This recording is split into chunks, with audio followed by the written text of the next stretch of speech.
Isaiah 53. Who has believed what he heard from us? And to whom has the arm of the Lord been revealed? For he grew up before him like a young plant, and like a root out of dry ground. He had no form or majesty that we should look at him, and no beauty that we should desire him. He was despised and rejected by men, a man of sorrows, acquainted with grief, and as one from whom men hide their faces. He was despised, and we esteemed him not. Surely he has borne our griefs and carried our sorrows, yet we esteemed him stricken, smitten by God, and afflicted. But he was pierced for our transgressions. He was crushed for our iniquities, and upon him was a chastisement that brought us peace.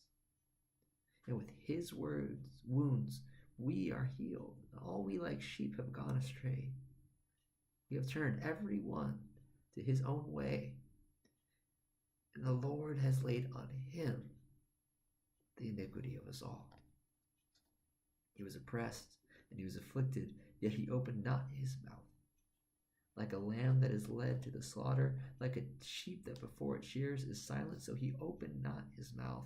By oppression and judgment he was taken away. And as for his generation, who considered that they were cut off from the land of the living, that he was cut off from the land of the living, stricken for the transgressions of my people? And yet they made his grave with the wicked, with the rich man in his death.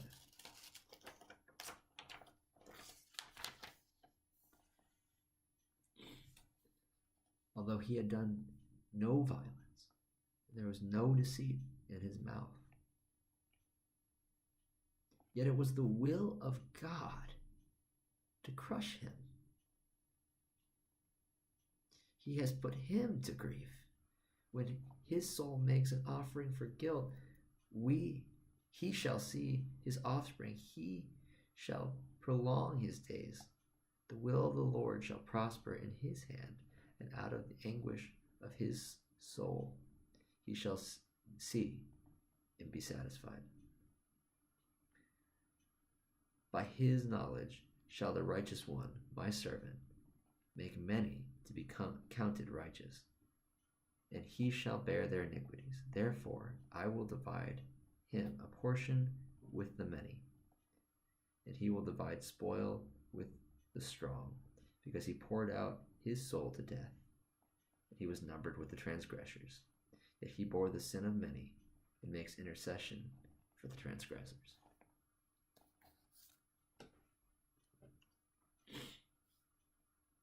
Pretty good, right?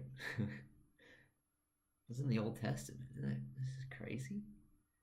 You just read that, and we're about to read the gospel message 4 times as Jesus goes to the cross, but we can read this here. We can read 2 Samuel here with the same heart. We can read Exodus chapter 12. We see so many times, even in the Old Testament, the story of salvation played out for us, that Jesus would take our place, that though he was not one of the transgressors, that he bore our iniquities, that he went to the cross silent and traded places with us. It's just crazy. It's crazy that we can read that, written 700 years before. It just blows my mind. Sorry if my dates are wrong, man. I'm pretty sure that's right. I'm trying to remember my Isaiah. I think this is Isaiah. This is 3rd Isaiah, so it's probably not. So anyway, I'm wasting your time. Good stuff though, right? Praise God.